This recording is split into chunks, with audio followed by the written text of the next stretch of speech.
Vac U-MAX is an American manufacturer of industrial equipment for the powder handling industry.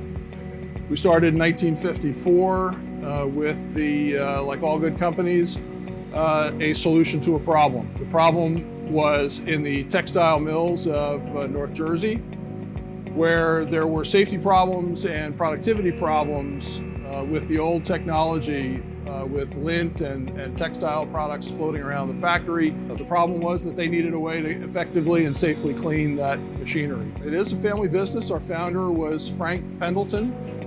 He was the one who recognized the problem in the textile industry, and he got together with an inventor named Dr. Lucien, and they developed the prototype, which is here in front of me, the world's first air-powered vacuum cleaner. It was successful in the textile industry despite a lot of naysayers who said it wouldn't work, and it has worked. So we are second generation, and our third generation, Steve Pendleton and Doan Pendleton, are still very active in our business. These are what we would like to refer to as our family tree. This is our genealogy. This is where Vac U-MAX has come from. Our prototype product, which was the world's first vacuum cleaner that operates on compressed air. And we have, from that day of vacuuming textile materials, we've come today, 65 years later, having tested 10,000 different materials in all types of industries.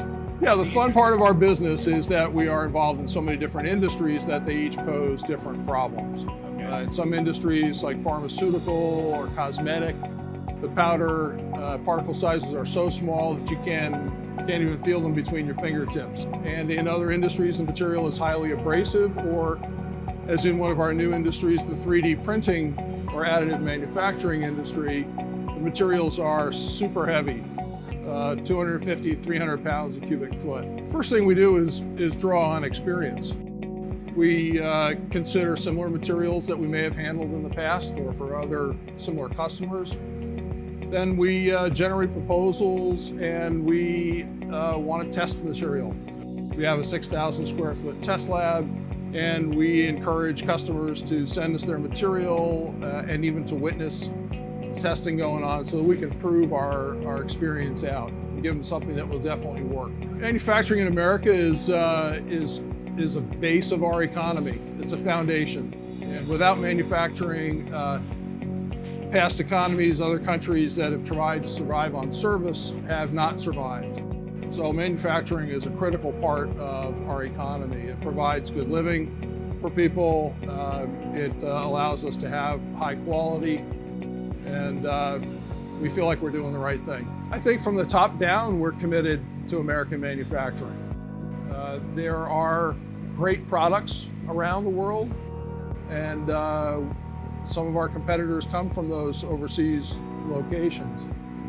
But it is something that's a deep-seated belief that wherever we can, unless the customer tells us otherwise, we like to buy American steel and American products. And in the case of government business, you're always looking for U.S. origin products. I think we've developed a reputation that customers come to us with problems, applications they haven't been able to solve for years. And so we've developed a reputation where customers bring things to us. But we do occasionally recognize new opportunities, something we've learned from one project that we can apply to in a grander scale across an industry. We have 70 employees, roughly. It's a nice family-sized unit. Everybody knows everybody, and there's a lot of people like me who have been here for 25 years or more.